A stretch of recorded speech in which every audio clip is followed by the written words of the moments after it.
Yes, sir. Okay. Then second one, your SCR switching characteristic,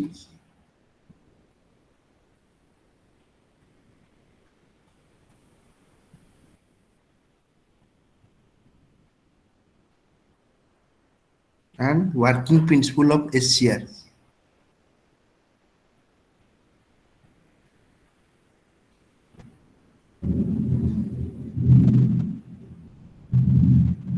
Okay.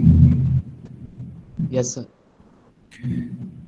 Then write down IV characteristic of SCR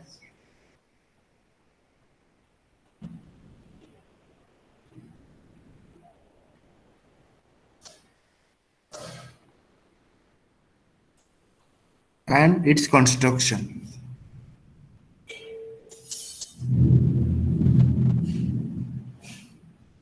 Okay.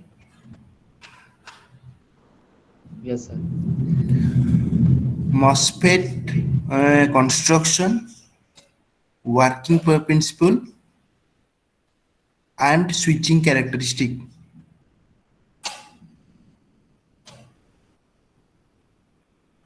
Sir और एक बार MOSFET construction, working principle, and switching characteristic.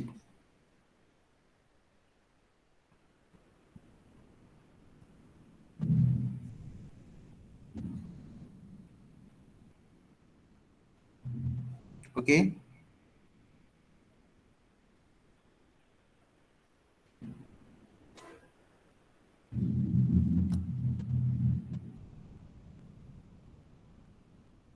Is it okay?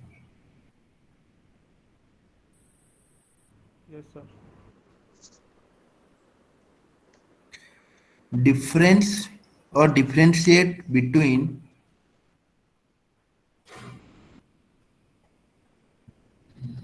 D MOSFET and E MOSFET.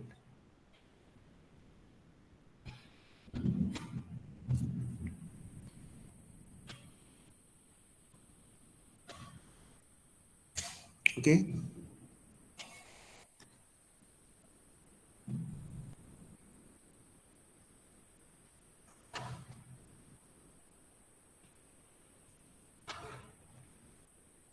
Is it okay? Yes, sir. Then write down uh, diode construction and its working principle.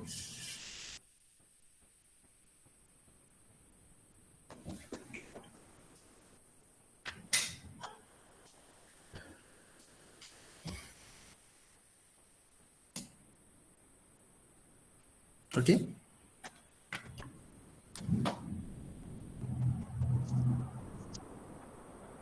Sir, Yeah. sir, these are all long question. These are all long questions. Yeah. 5 marks.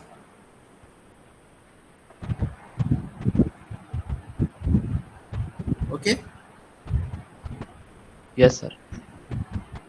Then today class I want to teach you regarding your another device, that is your insulated gate bipolar transistor. That means IGBT. Okay. And this is, and please write down the question regarding IGBT. Uh, then you just write down state IGBT construction, working principle, and switching characteristic.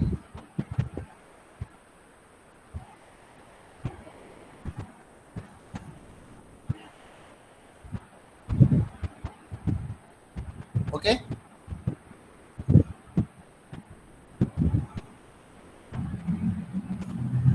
Yes, sir. Now I am sharing my slide for the IGBT class. You just look at this slide.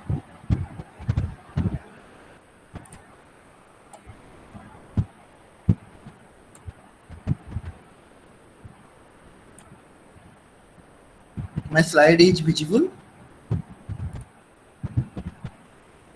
Yes, sir. Visible.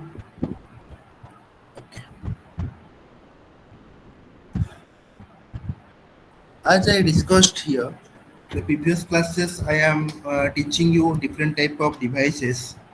My voice is audible properly.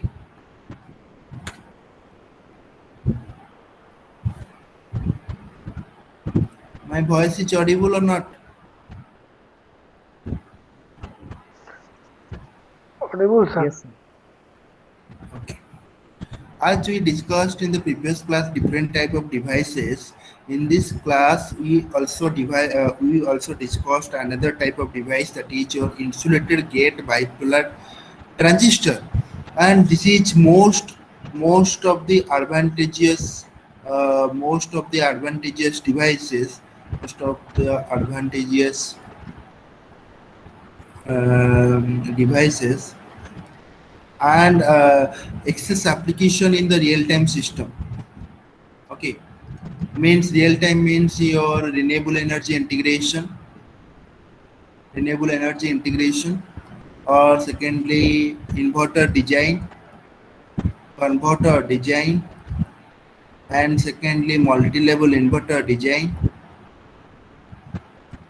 Due to the advancement of the IGBT and its working principle, taking lesser time and having capability of both the operating direction, it can be chosen by the researchers for the real-time integration possibilities.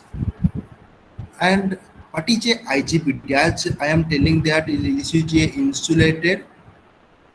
This is your insulated gate bipolar transistor, and this is combination of both MOSFET and BJT. BJT is a bipolar junction transistor and MOSFET is metal oxide semiconductor field effect transistor. BJT is not in your course, but MOSFET is in your course. BJT, what is the BJT? BJT having the low input impedance capability, secondary breakdown voltage, current control device is BJT.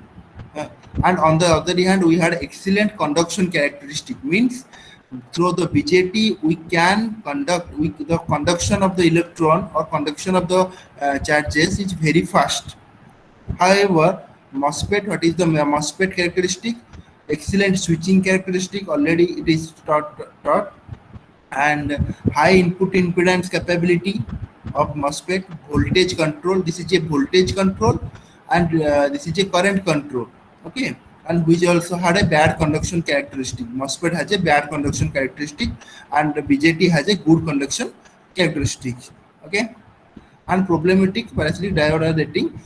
Though the unipolar nature of the PMOS leads to low switching times, it also leads to a high on-state resistance as the voltage rating increases.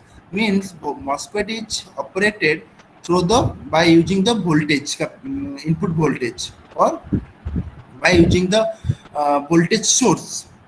During the increase of voltage, the resistance on switching on resistance also increases. Therefore, by adding MOSFET and BJT, by adding the advantages of MOSFET as well as BJT, the goodness of MOSFET and BJT, the IGBTs are introduced in the power electronics devices. Okay, and IGBT has P MOSFET like input characteristic and power BJT like output characteristic. That means higher voltage regulation capability has IGBT also, and higher current regulation capability of the IGBT also occur through these devices. Okay, and the three terminal devices, this is also a three terminal devices. One is your gate, and another one is your collector and emitter. Okay, by replacing the MOSFET has how many terminals? There are three terminals. One is your gate, drain, and source. but here gate, collector and emitter IGBT has content. Okay, this is the symbol. MOSFET has drain, gate and source. Already it is taught that MOSFET has 3 terminal device. This is a drain represent D, G and source is S. But collector, base, emitter, this is a representation of their BJT. And by combining the MOSFET and BJT, you are getting the IGBT. And what is the difference between BJT and IGBT? BJT has a unipolar devices, but IGBT has bipolar devices. And through this is your gate, this is your emitter. When this is positive, then your current will pass through the collector to emitter. But if this is negative, then you can pass the current through by connecting a anti-parallel diode across the devices. That makes the IGBT very useful as compared to other devices. IGBT is known by various names, also known as metal oxide insulated gate transistor.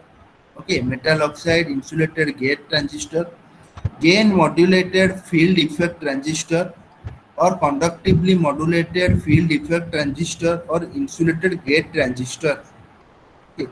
And the insulated gate bipolar transistor. Bipolar means this is not a unipolar. This is a bipolar means both direction the current possibility capability has, or the current flowing capability has occurred. Okay. And this is your construction. What is your construction? Initially in this figure, you just see.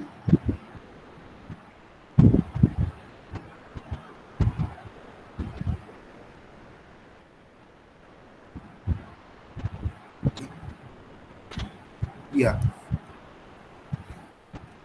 this is your I just mark out, this is your 1, this is your 2, this is your 3. You just see. First you took a metal, that is your P plus material. Okay, and after the P plus material, you just put a metallization or metal below in the below side. You just put a metallization and put a terminal. That is your known as collector terminal.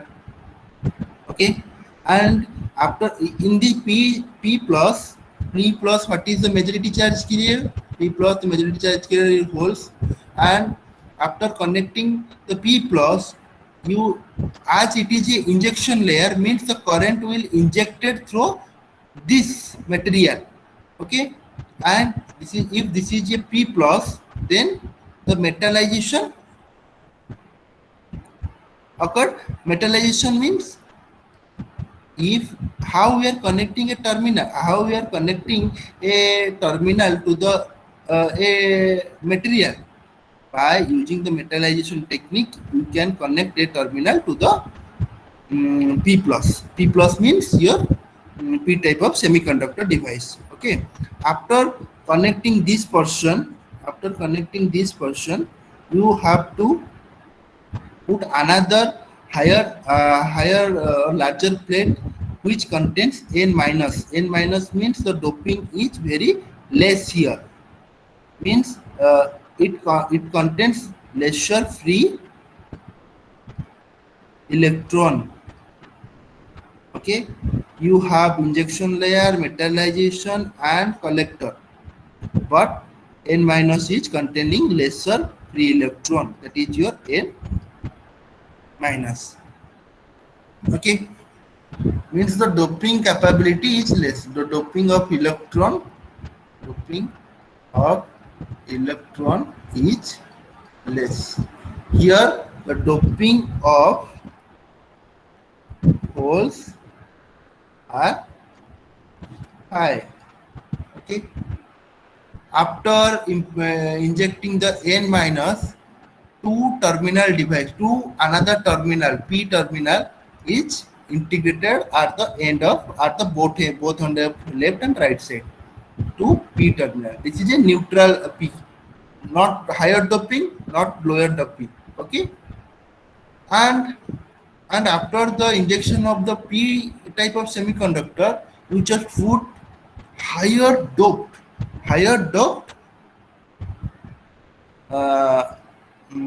n type of semiconductor in both left side and both left and right side. Okay, means total 4 plates. Okay, 4 plates are connecting. After placing the 4 plates, and here the doping of the free electron is very high.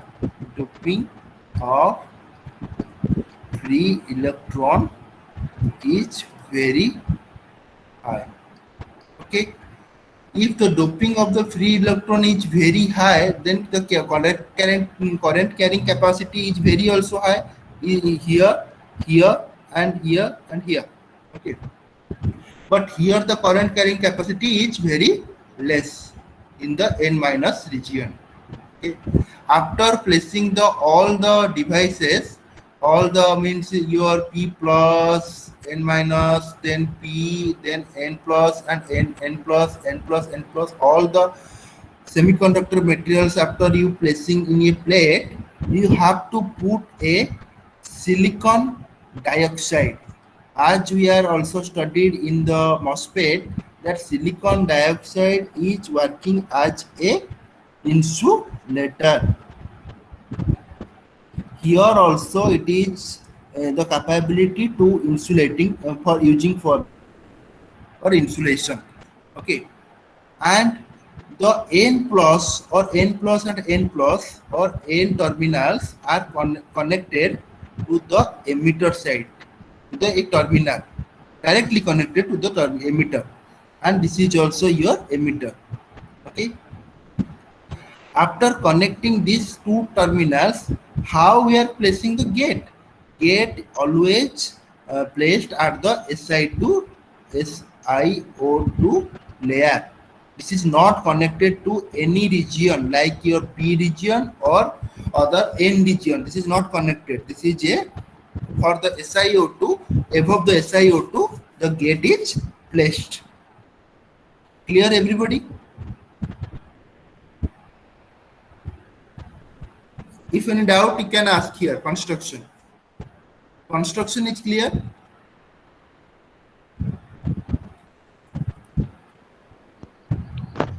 Sir हाँ, sir बोलो. Sir और एक बार समझा दीजिए. Construction को कहाँ पर doubt हुआ? कहाँ पर डाउट हुआ? एक मैं एग्जांपल दे देता हूँ, आप समझ जाएंगे. ठीक है, आप सब कुछ भूल जाइए. कुछ नहीं मैं पढ़ाया हूँ अभी, सब कुछ भूल जाइए. आपको एक मैं प्लेट दिया हूँ, ठीक है, और वो प्लेट क्या है?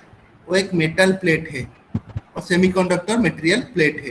ठीक है, जिसमें उसको मैं बोलता हूँ कि ये मेटल प्लेट आपका पी टाइप मटेरियल से बना गया है, और जिसमें मेजॉरिटी चार्ज कैरियर क्या है? होल्स है. राइट, समझ में आया? Yes sir. अभी क्या कर रहा हूँ, वो जो पी टाइप का मटेरियल से मैं बना था एक प्लेट, उसके नीचे में मैं क्या किया? एक कलेक्टर का टर्मिनल लगा दिया, जिससे मैं करंट को कलेक्ट करूंगा और करंट को उससे पास कराऊंगा.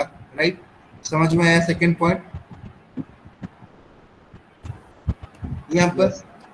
हाँ, उसके बाद ये वाला पार्ट गया पी प्लस से, मैं एक मेटल प्लेट कनेक्ट कर दिया. उसके ऊपर पी प्लस के ऊपर एक lightly doped semiconductor materials N minus जो बोलते हैं उसको मैं प्लेस करवा दिया. उसके ऊपर पी के ऊपर एन को रख दिया, और पी आपका है मेजॉरिटी चार्ज के होल है और कंटेंट करते हैं, मगर वो हाईली डोप्ड रीजन है.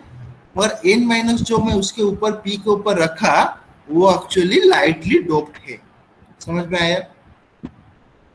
थर्ड वाला पॉइंट समझ में आया? Sir metallisation. हाँ, मेटलाइजेशन तो यहाँ पर किया ना, पी के साथ में एक टर्मिनल लगा दिया उसके साथ.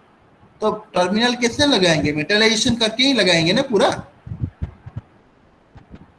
सर मेटलाइजेशन क्या है सर?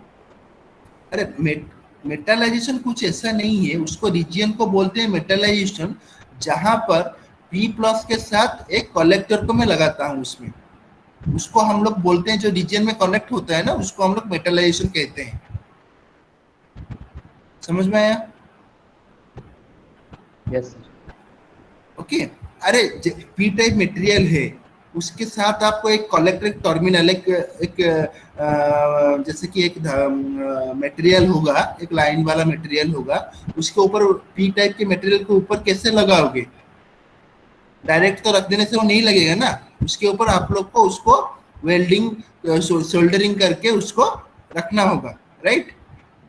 इसको बोलते हैं, जो सोल्डरिंग पार्ट को हम लोग करते हैं ना, उसके ऊपर वो कलेक्टर को लगाने के लिए, टर्मिनल को लगाने के लिए, पी टाइप के मटेरियल के ऊपर हम लोग बोलते हैं मेटलाइजेशन। क्लियर? Yes sir. अभी आओ फोर्थ पॉइंट पे। फोर्थ पॉइंट पे क्या हुआ? पी हो गया, कलेक्टर लग गया, मेटलाइजेशन हो गया, एन माइनस उसके ऊपर में रख दिया। उसके बाद दो छोटा छोटा पी वाला और पी सेमीकंडक्टर मटेरियल उसके ऊपर प्लेस कर दिया, ऐसा। ठीक है? वो हाईली डोप नहीं है कि लो डोप नहीं, ये न्यूट्रल पी है, जिसमें ना मेजॉरिटी चार्ज कैरियर होल से ये बैलेंस होके है, equally content majority charge carrier and equally content the holes, sorry free electron. Okay, दोनों को 1 और 2 इसको मैं प्लेस करवा दिया। अंडरस्टैंड हुआ फोर्थ पॉइंट? Yes sir. अभी क्या किया? After placing the P to P terminals और 2 पी टाइप सेमीकंडक्टर मटेरियल, चार छोटा छोटा एन प्लस क्या है? Highly doped with electron, right? चार छोटा छोटा एन प्लस लेके उसके ऊपर प्लेस किया, दो लेफ्ट साइड में प्लेस कर दिया, दो राइट साइड में प्लेस कर दिया। समझ में आया?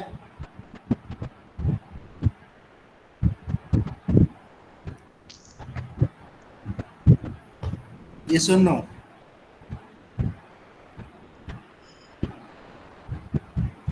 हाँ बोलो, कहाँ पर डाउट?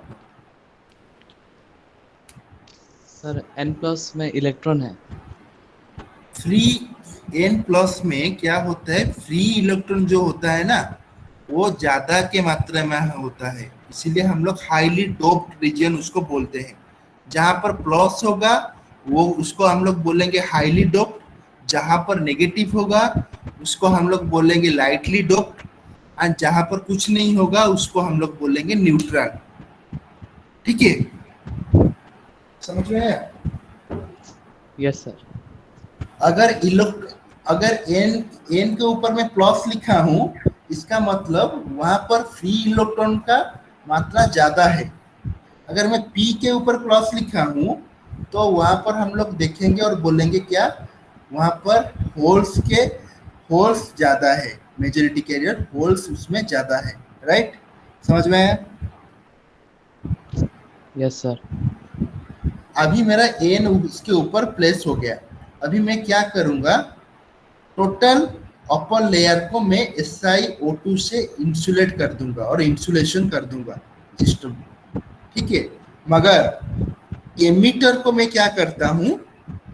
उसको एन टाइप मटेरियल के साथ कनेक्ट कर देता हूं, मगर गेट को मैं किसी भी मटेरियल के साथ कनेक्ट नहीं करूंगा, उसको SiO2 के ऊपर ऐसे रख देता हूं।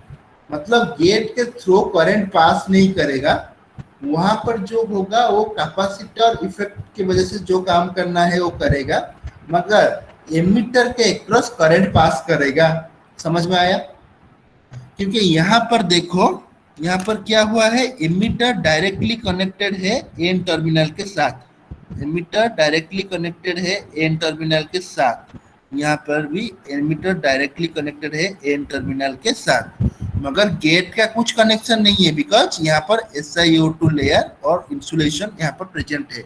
इसका मतलब गेट के अक्रॉस कुछ भी करंट पॉसिबिलिटी करंट पास नहीं करेगा। ओके, समझ में आया कंस्ट्रक्शन में? Yes sir. अभी मैं जा रहा हूँ नेक्स्ट में। ये देखो आपका फाइनल डायग्राम है। ये फाइनल डायग्राम में क्या है मैं बोल दे रहा हूँ। यहाँ पर आपका यहाँ पर है कलेक्टर, और कलेक्टर कहाँ पर कनेक्ट हुआ है? एक मेटलाइजेशन के थ्रू P+ से कनेक्ट है। और P प्लस के ऊपर दो N माइनस है। N माइनस क्या है? N टाइप सेमीकंडक्टर मटेरियल से बना हुआ है, मगर ये क्या है? लाइटली डोप्ड है।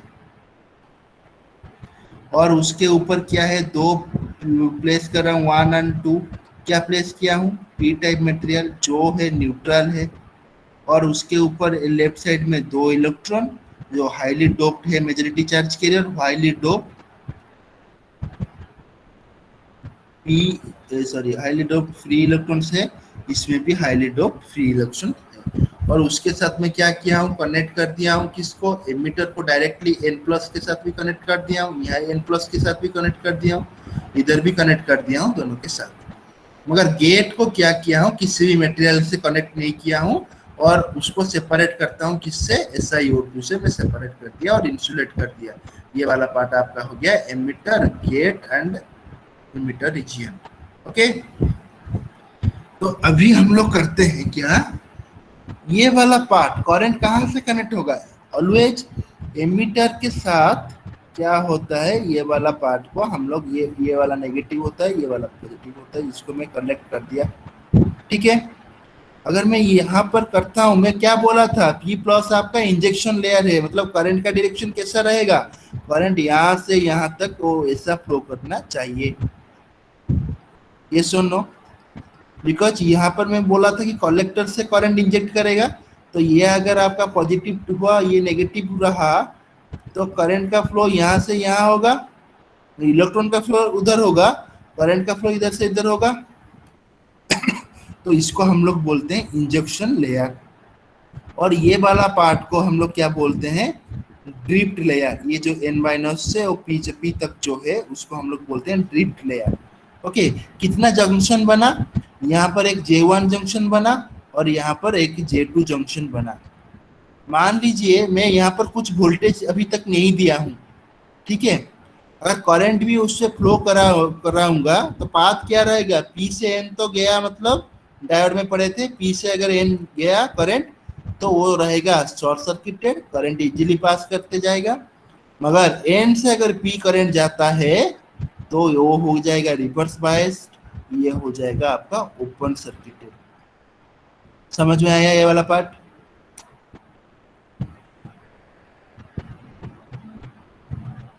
बोलिए।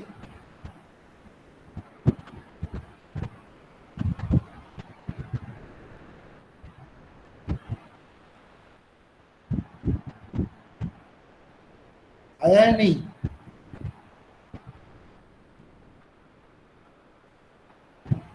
Yes sir.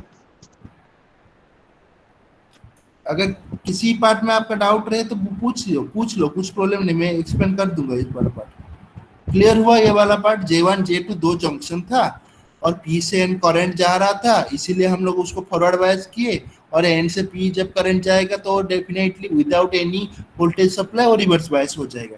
तो रिवर्स बायस मतलब वो करंट यहाँ पर फ्लो करने नहीं देगा, यहाँ पर स्टॉप कर देगा करंट को, तो करंट यहाँ पर फ्लो नहीं होगा। ठीक है, तो अभी उसको करंट को हम लोग का एम है कि हम लोग करंट को उसमें पास कराएंगे। कैसे कैसे पास कराते हैं वो हम लोग देखेंगे अभी। ठीक है,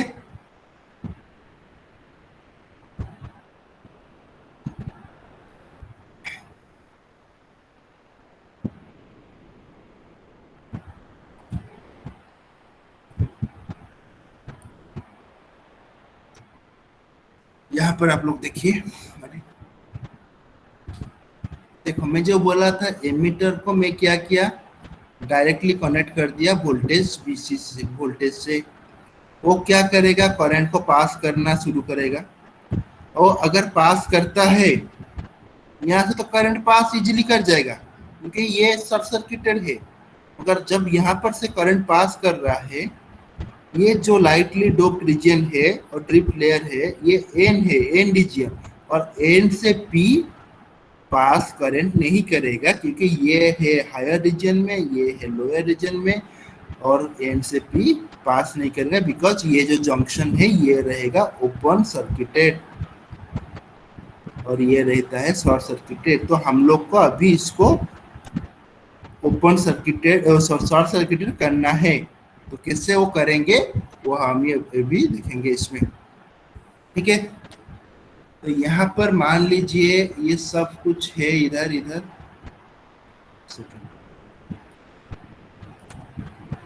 यहाँ पर आप लोग देखिए अभी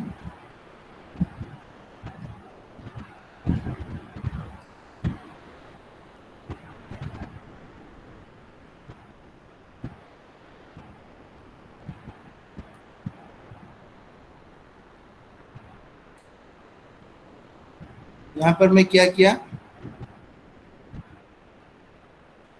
एक वोल्टेज सोर्स, और इसको हम लोग क्या बोलते हैं, बायसिंग वोल्टेज। मेरा एम है कि इसके अंदर मुझे करंट पास करवाना है। कैसे मैं करूंगा वो देखो पहले। बीसीसी को मेरा यहाँ पर क्या है, बीसीसी है। मैं अभी यहाँ पर वोल्टेज को बढ़ाऊंगा तो करंट धीरे धीरे धीरे धीरे इसके क्रॉस पास करते जाएगा करते जाएगा करते जाएगा। मगर यहाँ पर J2 के क्रॉस वो क्या है, रिवर्स बायस कंडीशन है, बिकॉज इसमें N है, ये P है। ठीक है, तो अभी इसमें करंट जाना पॉसिबिलिटीज नहीं है। ठीक है, तो अभी क्या करेगा ये, में चैनल फॉर्मेशन करना पड़ेगा। तो यहाँ पर जितना भी वोल्टेज हो मगर करंट इसके साथ पास नहीं करेगा, बिकॉज ये वाला पोर्शन ओपन सर्किटेड, J2 में ओपन सर्किटेड है। तो अभी हम लोग क्या करते हैं, VG को मतलब VG को पॉजिटिव डायरेक्शन से उसको बढ़ाते हैं, पॉजिटिव वोल्टेज देते हैं। तो अगर मैं यहाँ पर पॉजिटिव करंट फ्लो कर रहा है तो यहाँ पर क्या क्या बनेगा, जो इंसुलेटर में क्या क्या बनता है, पहला वाला पार्ट में negative negative negative negative negative रहता है, और इस साइड में इंसुलेटर में positive positive positive positive positive, क्योंकि मैं पॉजिटिव करंट पास करवाया हूँ। ये होगा कि नहीं होगा, बोलिए।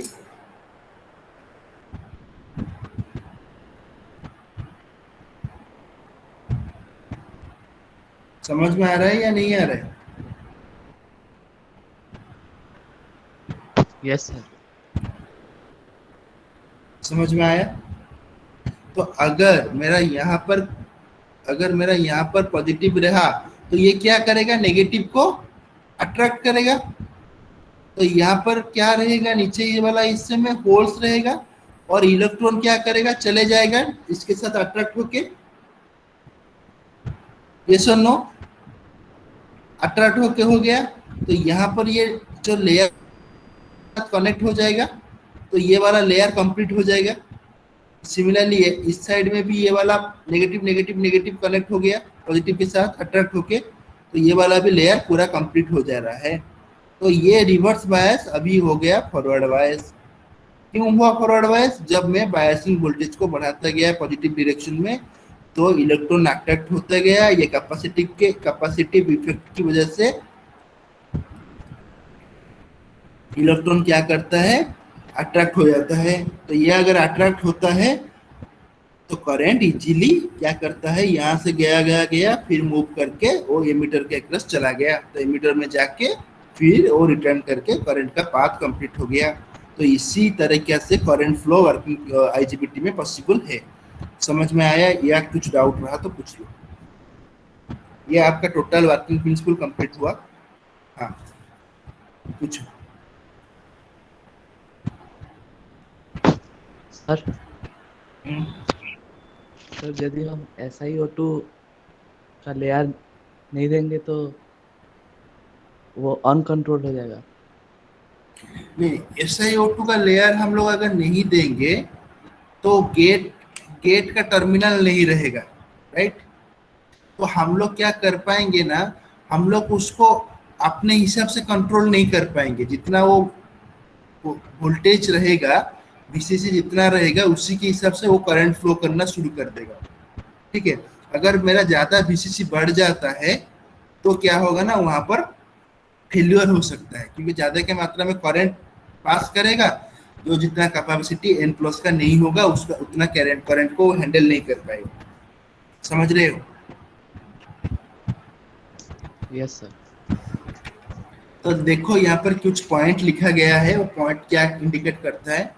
यहाँ पर लिखा गया है कि when VG greater than VG threshold, मतलब जब VG क्या करेगा, मतलब ये जो बायसिंग वोल्टेज ग्रेटर देन करेगा VG थ्रेशोल्ड को, मतलब जितना मैक्सिमम वोल्टेज वो ये कर सकता है, मतलब मॉस्फेट IGBT जितना मैक्सिमम वोल्टेज बियर कर सकता है उसको जब VGT एक्सटेंड करेगा, then an N channel is formed in the P region similar to that of MOSFET. MOSFEट के जैसा यहाँ पर भी सेम प्रिंसिपल में काम करेगा, जहाँ पर में P रीजन में N प्लस रीजन और N चैनल फॉर्मेशन होगा. This N channel short circuits the N minus region with N plus emitter region. Okay. An electron movement in the N channel in turn cause substantial hole injection from P plus substrate layer to the exponential N minus layer. मतलब यहाँ से whole reason को नीचे नीचे घटकते जाएगा, electron को observe करते जाएगा. ठीक है. This in turn establishes a forward current flow as shown in the figure. Okay. And this is the equivalent circuit of the IGBT. Here you can see this is your N region, this is your P region, this is your N region. That means NPN is your transistor. That is N minus P N plus. That is NPN is your transistor. This is your PNP. दोनों में transistor को ऐसे मिलाया, इसको मैं बोलता हूँ BJT. और मॉस्फेट जो होता है वो क्या किया, उसके साथ में कनेक्ट कर दिया, तो वो बन गया आपका IGBT. जहाँ पर कि कलेक्टर भी है, यहाँ पर देखो कलेक्टर भी है, यहाँ पर देखो गेट भी है और यहाँ पर E भी. ठीक है. This is your equivalent circuit model. Then हम लोग अभी देखेंगे उसका ट्रांसफर कैरेक्टरिस्टिक क्या होगा. तो ये उसका इक्विवेलेंट सर्किट है, जिसमें कलेक्टर रहा ऊपर के वाला पोर्शन में, एमिटर रहा नीचे में, गेट रहा लेफ्ट साइड में. और गेट को हम लोग ये किया है बायस किए वोल्टेज के अक्रॉस, और जो वोल्टेज देते हैं पॉजिटिव वोल्टेज देते हैं सर्किट में. तो करंट यहाँ पर बढ़ते जाएगा और बढ़ते गया. तो ये करंट को इनिशियली में वो कैपेसिटिव इफेक्ट काम करेगा. तो कैपेसिटिव इफेक्ट में क्या होता है, थोड़ा टाइम लगता है. तो टाइम कब तक लगेगा, जब तक पूरा इलेक्ट्रॉन वहां पर लेयर फॉर्मेशन नहीं होगा. मतलब VG जब बढ़ के VG थ्रेशोल्ड नहीं होता है तब तक यहाँ से इलेक्ट्रॉन फ्लो नहीं करेगा. राइट. तो जब तक ये बढ़ के पूरा ये VG ग्रेटर देन और इक्वल टू हो जाएगा VG थ्रेशोल्ड, मैक्सिमम वोल्टेज हम लोग दे लिए और वहां पर चैनल फॉर्मेशन हो गया. इधर देखो मैक्सिमम वोल्टेज हम लोग गेट के क्रॉस में दे चले. तो यहाँ पर अगर पूरा जाके पूरा अक्यूमुलेट होकर लेयर फॉर्मेशन हो जाएगा, उसके बाद ही करंट इसके क्रॉस में जाके इधर जाएगा. और सिमिलरली इधर जाके ऐसे जाके इधर जाके फिर ये आके कंप्लीट होगा. राइट. अगर मैं गेट का वोल्टेज को धीरे धीरे बढ़ाऊंगा ना, ऐसा है कि 0 वोल्ट है, अभी 1 दिया, 2 दिया, 3 दिया, ऐसे हिसाब से ये डिपोजिशन ऑफ इलेक्ट्रॉन धीरे धीरे बढ़ के जाएगा. तभी जाके अब जब ये वाला दोनों लेयर फॉर्मेशन हो जाएगा तब भी करंट पास कर सकता है. ठीक है. Similar condition also here. तो हम लोग ट्रांसफर कैरेक्टरिस्टिक किस को लेके बनाएंगे. ट्रांसफर कैरेक्टरिस्टिक है ये, और एक इनपुट करंट और कलेक्टर करंट है IC, और क्या लेंगे biasing voltage. Because VG most important part. VG को हम लोग कैसे बढ़ाएंगे, VGE को, ये है VGE इस डायरेक्शन में एक्स एक्सिस में. अभी मैं क्या किया, VGE को धीरे धीरे बढ़ाता गया. करंट भी धीरे धीरे इंक्रीज करता गया. बट जब VG ग्रेटर देन हो गया VG थ्रेशोल्ड वैल्यू से, ये आपका थ्रेशोल्ड वैल्यू है, ये जब ग्रेटर देन हो जाएगा तो डायरेक्टली करंट सडनली इंक्रीज हो जाएगा. यहाँ पर IC क्या करता है, इंक्रीजेस. ये आपका हुआ ट्रांसफर कैरेक्टरिस्टिक. किसको इसमें डाउट है?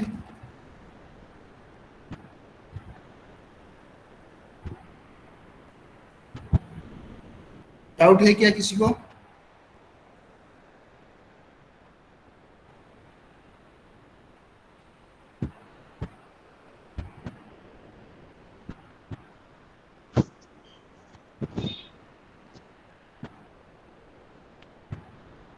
बोलो।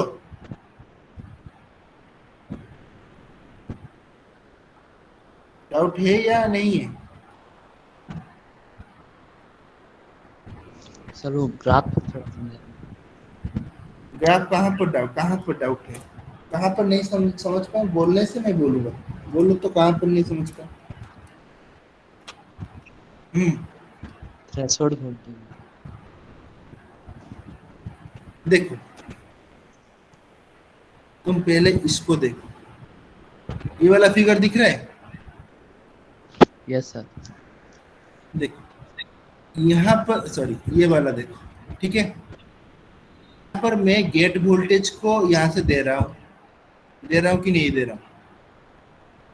Yes sir. तो यहाँ से मेरा क्या हुआ? पॉजिटिव का एक्यूमुलेशन होगा। तो पॉजिटिव की वजह से नेगेटिव को एटम ये करेगा, अट्रैक्ट करेगा। तो अट्रैक्ट करने से ये वाला लेयर दोनों फॉर्मेशन होगा। तो ये लेयर तो डायरेक्टली फॉर्मेशन नहीं होगा, ये धीरे धीरे धीरे धीरे धीरे धीरे एक्यूमुलेट होके होता है। तो ये जब पूरा एक्यूमुलेट हो जाएगा तभी जाके Vg is equal to Vg threshold में पहुंच जाएगा। समझ में आया? जब इलेक्ट्रॉन पूरा अट्रैक्ट हो जाएगा तभी जाके Vg को हम लोग बोलेंगे, उसी वोल्टेज में जो होगा ये वाला वोल्टेज को बोलेंगे थ्रेशोल्ड वोल्टेज। हुआ? समझ में आया? सर इलेक्ट्रॉन हाँ बोलो। पी इलेक्ट्रॉन, पी हाँ इलेक्ट्रॉन, पी लेयर में होगा ना?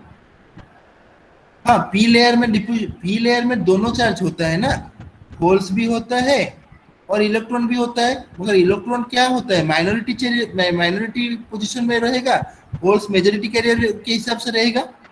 यही होता है ना। Yes sir. तो जब माइनॉरिटी चार्ज कैरियर को वो अट्रैक्ट करते जाएगा तो होल्स नीचे आते जाएगा। समझ में आया? Yes sir. तो वो जो होगा वो n प्लस के पास ही वो एक लेयर फॉर्मेशन कर देगा। मतलब सर्किट पूरा ऐसा बन जाएगा, पूरा ये वाला पार्ट पूरा शॉर्ट होके ऐसा हो जाएगा। तो करंट ये n वाला में जाएगा तो फिर n वाला में ही पास कर जाएगा, तो p वाला को टच ही नहीं करेगा। समझ में? Yes sir. तो उसी हिसाब से मैं बोला, यहाँ पर जब करंट फुल्ली पास करना शुरू करेगा उसको हम लोग बोलेंगे Vg इक्वल टू, उस वक्त को Vg equal to Vg threshold में होता है तभी। समझ में आया?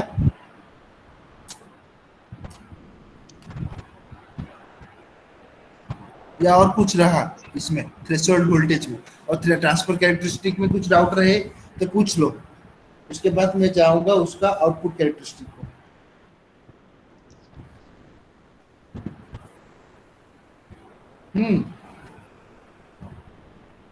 सर थ्रेशोल्ड वोल्टेज हम लोग VCC से सप्लाई करेंगे?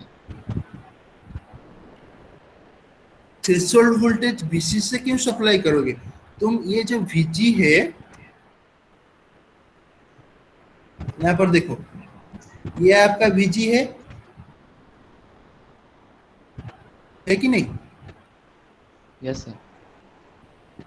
तो ये जो Vg है इसको मैं धीरे धीरे, जैसे कि Vg है, मैं बढ़ाया पहले Vg1 को, देन Vg2 को, देन Vg3 को, देन Vg4 को, और at last तो पहुंच जाएगा Vg थ्रेशोल्ड पे। समझ में आया? Yes sir. अभी देखो उसको ग्राफ को मैं कैसे किया। Vg1 को एक रखा, ये Vg1 से एक करंट थोड़ा सा हाई किया, Vg2 में थोड़ा सा हाई किया, Vg3 में थोड़ा सा हाई किया। जहां से करंट वो इंक्रीज करना, पूरा फुल्ली इंक्रीज करना शुरू करेगा उसको हम लोग बोलते हैं थ्रेशोल्ड से उस वोल्टेज को। और करंट मतलब कौन सा करंट बढ़ेगा? वो कलेक्टर करंट बढ़ेगा, आईसी करंट बढ़ेगा। समझ में आया? Yes sir. Next, output characteristic. तो आउटपुट कैरेक्टरिस्टिक कैसा रहेगा? आउटपुट कैरेक्टरिस्टिक पहले किस किस चीज को लेके बनाते हैं पहले वो समझ लो, ठीक है। तो आउटपुट कैरेक्टरिस्टिक हम लोग बनाते हैं पहले, कलेक्टर करंट को तो ले रहे थे उसमें भी, ठीक है।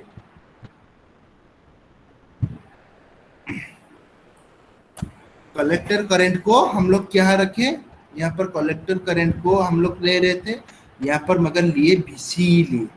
VC क्या है? कलेक्टर एमिटर वोल्टेज, ठीक है। जब लिए पहले, जब VGE 0 था तो करंट कितना था?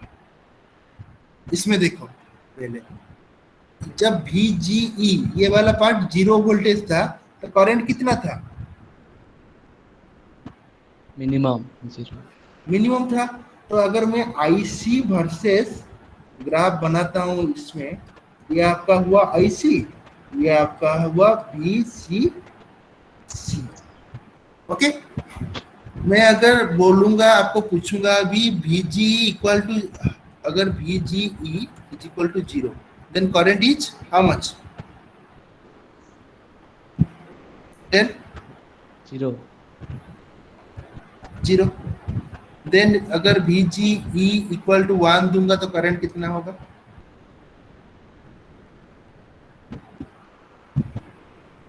सर वो तो ओपन सर्किट रहेगा तो सर करंट फ्लो नहीं करेगा। करंट फ्लो नहीं करेगा। तो मान लो यहाँ पर है मेरा VGE, अभी मेरा जो 0 था, अभी मैं क्या करता हूँ, इसको मिनिमम करके ऐसा किया। तो VG जब 0 होगा, VCC का सप्लाई आता है, करंट तो आता रहेगा ना। VG आपका 0 है मगर करंट तो यहाँ पर से यहाँ तक तो फ्लो होगा ना। तो IC करंट थोड़ा सा ऊपर तो होगा ही ना, ये सुनो। करंट फ्लो पूरा नहीं करेगा मगर करंट तो एक्यूमुलेशन तो होना शुरू करेगा ना, तो उसके वजह से तो थोड़ा सा करंट तो जाएगा ऊपर। Yes sir. तो इसको मैं बोलता हूं VGE इक्वल टू 0, राइट। अभी मैं क्या करूंगा, VGE इक्वल टू 1 देता हूं, राइट। तो VGE equal to 1 and VCC को मैं धीरे धीरे बढ़ाता हूं। तो करंट क्या करेगा, पहले थोड़ा बढ़ेगा, फिर उसके बाद कांस्टेंट हो जाएगा।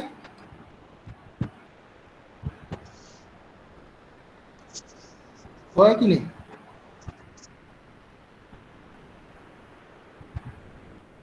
हाँ बोलो, डाउट?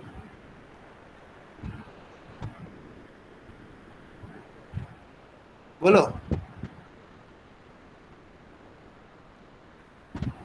यहाँ पर बोलो, डाउट है?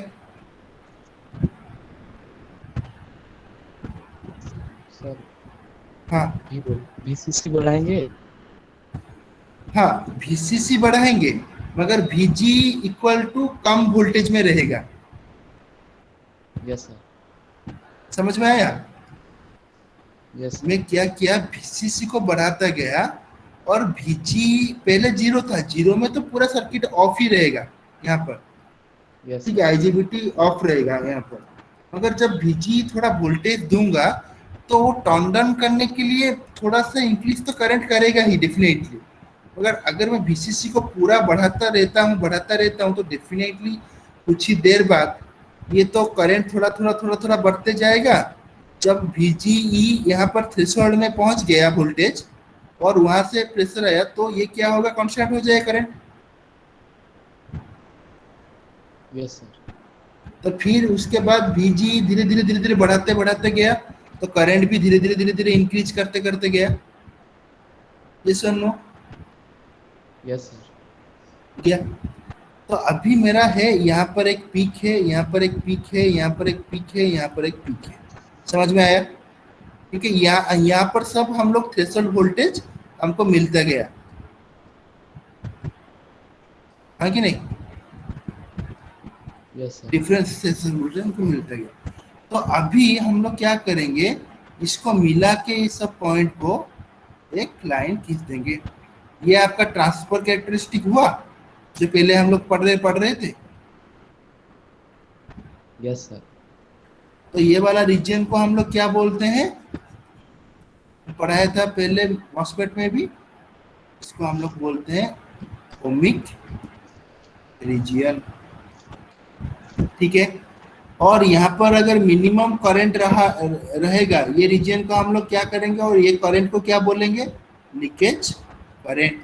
एंड ये रीजन को क्या बोलेंगे, cut off region. Okay, yes sir.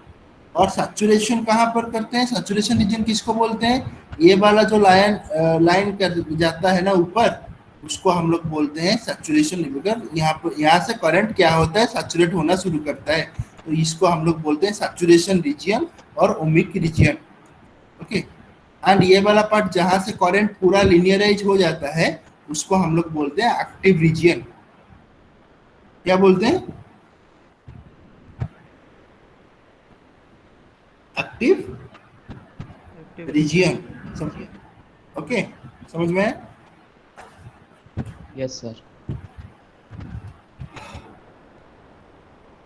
आज तो टाइम हो गया है, काल में पढ़ाऊंगा स्विचिंग कैरेक्टरिस्टिक। ठीक है, स्विचिंग कैरेक्टरिस्टिक में काल में पढ़ाऊंगा, और उसके एक्रॉस में मैं दूसरा चीज भी थोड़ा थोड़ा पढ़ा लूंगा, जैसे कि आईजीबीटी एडवांटेजेस है, गेट ड्राइवर्स है, वो सब काल में पढ़ा दूंगा। राइट, तो इसमें अगर कुछ डाउट है 1-2 मिनट के लिए आप लोग पूछ सकते हैं, नहीं तो क्लास क्लोज करेंगे। सर हाँ, सर भीजी जब हम लोग बढ़ाएंगे 5 में लेंगे तो आईसी जल्दी फ्लो होगा। आईसी का करंट का मात्रा बढ़ जाएगा, मतलब बढ़ेगा। आईसी आईसी आईसी तो फ्लो, आईसी तो VG इक्वल टू VG थोड़ा सा भी देने से करंट तो फ्लो होता जाएगा, समझ में आया? मगर जब VG का कुछ वोल्टेज पॉजिटिव वोल्टेज दे रहे हैं, तो आईसी का फ्लो ज्यादा होते जाएगा। मतलब आईसी अगर मैं VG 1 वोल्ट देता हूं, तो आईसी 1 वोल्ट ही रहता है, मगर उसको थोड़ा टाइम लगता है स्टेबल होने में। अगर मेरा VG को मैं बढ़ाता हूं 2 वोल्ट को, तो आईसी करंट बढ़ जाएगा प्रीवियस पोजीशन में, वो भी 2 वोल्ट हो, 2 एम्पियर हो जाएगा। तो जब मैं VG को बढ़ाऊंगा कंटिन्यूअसली, मेरा आईसी भी बढ़ते जाएगा। और सर VCE का टाइम ज्यादा कैसे हो जा रहा है, टाइम VCE बढ़ टाइम मतलब VC तो कंटिन्यूअसली बढ़ रहा है ना, वो तो कंटिन्यूअसली दे रहे हैं, मगर VG के एस्पेक्ट में, क्योंकि अगर हम लोग मान लो VGE सिस्टम, ठीक है, सिस्टम में बायसिंग नहीं है, VG टर्मिनल कनेक्टेड और वोल्टेज नहीं है, तो वहां पर करंट फ्लो होगा या नहीं होगा? नहीं होगा, because this is reverse bias condition में रहेगा। अगर मैं VG का मात्रा को धीरे धीरे मैं बढ़ाऊंगा, तो करंट का फ्लो भी धीरे धीरे बढ़ेगा। Yes sir. और एक ही टाइम आएगा जब VG को मैं और बढ़ा नहीं सकूंगा, क्योंकि ऑलरेडी मैक्सिमम करंट वो फ्लो होगा, मतलब फ्लो हो रहा है सिस्टम में, मैं और VG को बढ़ाने से कुछ फायदा नहीं होगा, क्योंकि वो पूरा ही ऑन कर दिया है साइकिल को। अभी मैं बढ़ा नहीं सकता, क्योंकि आईसी आपका मैक्सिमम है, वो डिपेंड करता है आईजीबीटी रेटिंग के ऊपर, जे आईजीबीटी रेटिंग में कितना करंट वो मैक्सिमम हैंडल कर सकता है। समझ में आया? Yes sir. तो ये वाला पार्ट ऐसा ही है, ठीक है। तो और कुछ अगर डाउट रहता है तो आप कल मुझे पूछ लेना, और जो जो मैं क्वेश्चन दिया हूं, ठीक है,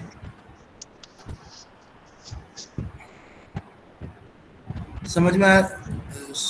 जो जो मैं क्वेश्चन दिया हूं आज, जो डिटेक्ट किया हूं, तो आप लोग क्या करना, उसको असाइनमेंट लिख के उसको सॉल्व करते रहना, मतलब कंप्लीट करके रखना और मुझे सबमिट करना मेरे मेल आईडी पे। जो जो असाइनमेंट पूरा सबमिट करेंगे उसको मैं असाइनमेंट का मार्क भी दे दूंगा। अभी तक लैब का रिकॉर्ड सबका नहीं आया है, वो पहला क्लास था, इसलिए मैं बोल रहा हूँ कि आप लोग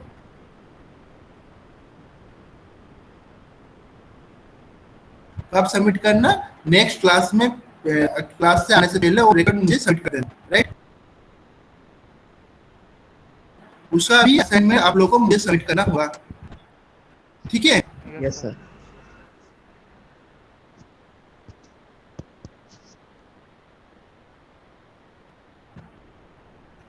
तो क्वेश्चन सब किसी को डिस्ट्रीब्यूट कर दो और उसी के उसको रेडी करो, क्वेश्चन को पूरा लॉन्ग क्वेश्चन जैसे जैसे मैं पढ़ाया हूँ डायग्राम को देख के उसको बना के मुझे सबमिट करना, ठीक है।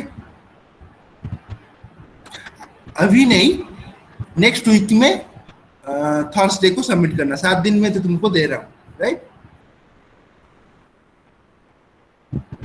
Yes sir. सबको ही सबमिट करना नेक्स्ट थर्सडे से पहले, और थर्सडे को भी सबमिट करने से चलेगा, ठीक है।